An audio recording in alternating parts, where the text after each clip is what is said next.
அடுத்த க்ஷேத்திரம் அன்பிலுக்கு பக்கத்திலே இருக்கு. இதுவும் ஸ்ரீரங்கத்திலேருந்து சுமார் 20 மைல் தூரத்தில் இருக்கிற க்ஷேத்திரம். இந்த பெருமாளுடைய பேர்லாம் ஒரு பக்கம் இருக்கட்டும், அதை சொன்னால் இப்போ யாருக்கும் சட்டுன்னு புரியாது.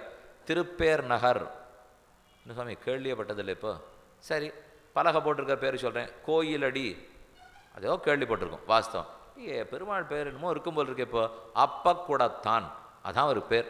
எப்போ பார்த்தாலும் கையில் அப்பக்கூடத்தோடையே இருக்கார் அவர். தினப்படி சாயங்காலம் 5 மணிக்கு 5-6 அப்பம் 10 அப்பம் வரைக்கும் நெய் சொட்ட சொட்ட ரொம்ப நன்னா பெருமாள் அபிஷேகிறார். என்ன ஆச்சு இவருக்கு? என்ன இப்போ தனி அப்பம்? ஆழ்வார் பாசுரத்தில் இருக்கே, அப்பங்கலந்த சிற்றுண்டி அக்காரம் பாலில் கலந்து சொப்பட நான் சுட்டு வைத்தேன். அப்பத்தில் விருப்பத்தோடு இருந்த பெருமாள். யார் அப்பம் பண்ணி போட்டா சரித்திரம் என்னான்னு பார்ப்போம். கோயிலடி, திருப்பேர் நகர், அப்பக்கூடத்தான் எல்லாம் ஒரே க்ஷேத்திரம் தான். இப்போ சோழ நாட்டு திருப்பதிகளில் 6வது க்ஷேத்திரம் தான் சுவாமின்னு பெருமாள் வெளிப்படுத்தினார். சுவாமித்வம், நான் அனைத்து சொத்தையும் உடையவன் சுவாமி அப்படின்னு சொல்லாமல் சொல்லி கொண்டு நிற்கிறார். சௌஹார்தத்தோட எல்லாரும் நன்னா இருக்கணுங்கிறதோட சயனிச்சுட்டு இருக்கார் ரங்கநாதன். இப்போ பாருங்க, வரிசை எத்தனை சயனம் பார்த்தீங்களா? ஸ்ரீரங்கத்தில் சயனம் பார்த்தோம், அன்பில் சயனம், அப்போ கூடத்தான் சயனம், திருக்கரமனூர் உத்தமர் கோவிலில் சயனம். ஆனால் நடுவில் பார்க்குறச்சே நின்ன திருக்கோலம் திருவள்ளரையில சேவிச்சிட்டோம்.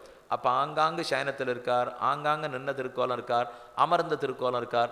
இருந்தாலும் அது என்னமோ ஆழ்வார்களுக்கு ஆசை சயனத்தில் தான்.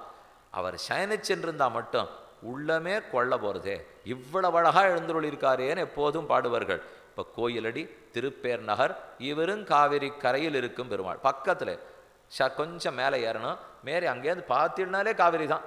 தீர்த்தம் இங்கேருந்து சொம்ப தூக்கி போட்டோம்னா காவிரியிலேருந்து ஜலம் எடுத்துன்னு வந்துடலாம். அவ்வளோ ஆச்சரியமான கோவில். எதுக்கு பெருமாள் இந்த இடத்துல வந்து சேர்ந்தார்? ஆழ்வார் என்னன்னு பாடியிருக்கார்.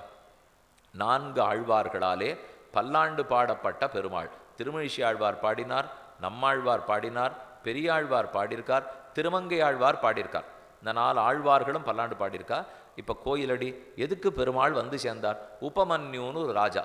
உபமன்யுங்கிற ராஜா துர்வாச முனிவருடைய சாபம். அவருக்கு வேலையே அதுதான் போல் இருக்கு.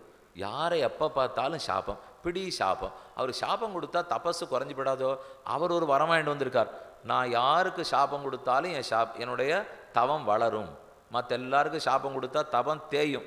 ஆனால் துர்வாசருக்கு மட்டும் சாபம் கொடுத்தாருன்னா தவம் வளர்ந்துட்டே போகும். உபமன்யுங்கிறவனை சபித்து விட்டார். சாபம் போகணும்னா என்ன பண்ணணும்னு கேட்கிறான்.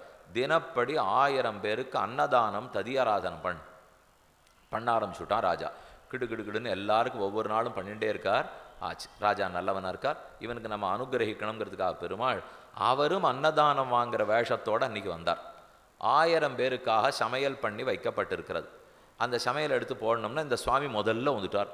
யாரும் அன்றைக்கி சாப்பிட்ற வர்றதுக்கு முன்னாடி பெருமாளே வேஷம் கொண்டு வந்தாரோ இல்லையோ, வந்தவர் தான் முதல்ல ரொம்ப பசிக்கிறது கொடுக்குறியான்னார். 1000 பேர் சாப்பிட வேண்டியதையும் சாப்பிட்டுட்டார். ராஜாவுக்கு ஒன்றும் புரியல. வந்தவாளுக்கெல்லாம் எப்படி சோற போட போகிறோன்னு தெரியல. சரி போனால் போகிறது, இவராவது திருப்திப்பட்டாரான்னா என்ன, எனக்கு ஏதோ போடுறேன்னியே ஒன்றும் போடவே இல்லையேன்னார். 1000ம் காணும். இதுக்கு மேலே என்ன கேட்குறீர்னா, எனக்கு அப்பம் ரொம்ப பிடிக்கும், இன்றைக்கி பார்த்து நீ அப்பம் பண்ணவே இல்லை, அதனால் அப்பம் பண்ணி கொடு. சரின்னு அந்த பெருமாளுக்கு அப்பம் பண்ணி குடத்தோடு கொடுத்தா அப்படியே பிடிங்கின்னு விட்டார். அவன் குடத்தோட அப்பத்தை எடுத்துன்னு வர்றதுக்குள்ளே சடக்கன் அப்பத்தை பிடுங்கி போலே வாங்கின பெருமாள் தடால்னு சயனிச்சுன்னுட்டார். சயனிச்சுட்டு விடாமல் வலது பக்கத்தில் அப்ப குடத்தை இடிக்கினுட்டு அது மேலேயே தன் கையை வச்சுட்டு நான் ரொம்ப திருப்தி அடைஞ்சுட்டேன், உபமன்னுவே உமக்கு சாப விமோசனம் அப்படின்னு அந்த ராஜாவுக்கு கொடுத்தான்னு சரித்திரம். அதனால் அப்ப கூடத்தான் திருப்பேர் நகரான் இருக்கிறார். பேர் நகர், பேர் நகர் ஆழ்வாருடைய உள்ளத்தை விட்டு விலகவே மாட்டேன்னு இருந்த பெருமான். பேரே உரைகின்ற பிரான் இன்னு வந்து இருப்பேனன்னு என் நெஞ்சு நிறைய புகுந்தான்.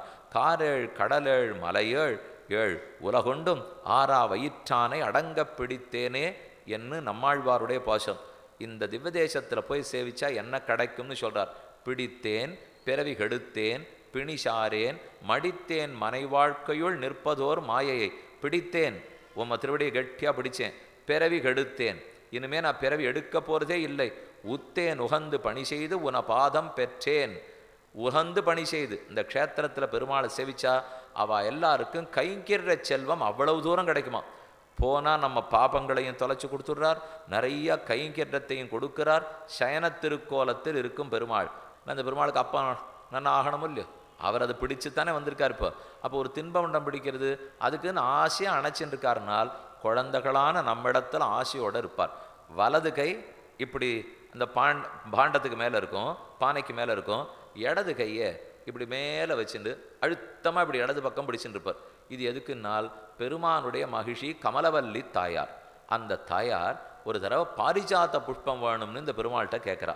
சரி, அது எங்கே இருக்கும்னு தேடினா தேவேந்திரபட்டினம் சொர்க்கலோகத்தில் தான் பாரிஜாத்தம் இருக்குது. இந்திரனுக்கு சொல்லி அனுப்பிச்சார். அவன் சொன்னான், மனுஷலோகத்துக்கு பாரிஜாத்த மலர்லாம் அனுப்ப முடியாது, நாங்களாம் பெரிய தேவர்கள், நாங்கள் சூட்டிக்கிற பாரிஜாத்தத்தை போய் உமக்கு கொடுக்க முடியுமோ? என்ன நல்ல எண்ணம் பாருங்க. இந்த கண்ணனால தான் எல்லா நல்லதுமே இந்திரன் வாங்கிட்டு இருக்கான். ஏதோ புஷ்பம் கேட்டாலேன்னு ஒன்று கொடுக்க மாட்டேனுவோ, மாட்டேன்னு விட்டார். மாட்டேனதோடு இல்லாமல் அது எப்படி நீ பாரிஜாத்தம் கேட்கலான்னு வஜ்ராயுதத்தையும் அனுப்பித்தான். அதை தடுக்கிறதுக்காக பெருமாள் தன் கையை அப்படி மேலே தூக்கி சயனத்தில் இருப்பார், வலது கையை இப்படி வச்சுருக்கார், இடது கை இப்படி குறுக்க தூக்கி வஜ்ராயுதத்தை தன்னுடைய விரல் எடுக்கலை பிடித்து அழுத்து அதை வலுவிழந்து போக செய்து விட்டார். அந்த திருக்கோலத்தோடு தான் இன்றைக்கி பெருமாள் அங்கே எழுந்துருள் இருக்கிறார். ஆழ்வாரே சாதித்தது, பேரேன் நகரேன் உம்மை உள்ளத்தை விட்டு நகரவே மாட்டேன்னு பெருமாள் எழுந்துருள் இருக்கிறார். ஆதிரங்கம் அப்பால ரங்கம்னு சொல்லுவா.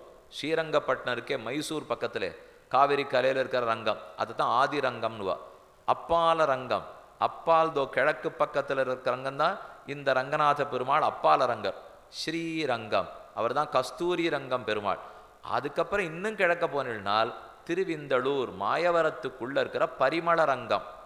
இதெல்லாமே காவிரி கரை. இப்போ ஸ்ரீரங்கப்பட்டினம் அப்பால ரங்கம், ஸ்ரீரங்கம் கஸ்தூரி ரங்கம், கிழக்க போனோம்னா பரிமள ரங்கம்.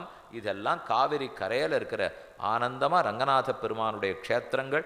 நாலாழ்வார்களாலே பாடப்பட்ட பெருமான் இந்திர தீர்த்தம், இந்திர விமானம், கமலவல்லி தாயாரோடு இருக்கும் அப்பால ரங்கரை சேவித்து கொண்டோம்.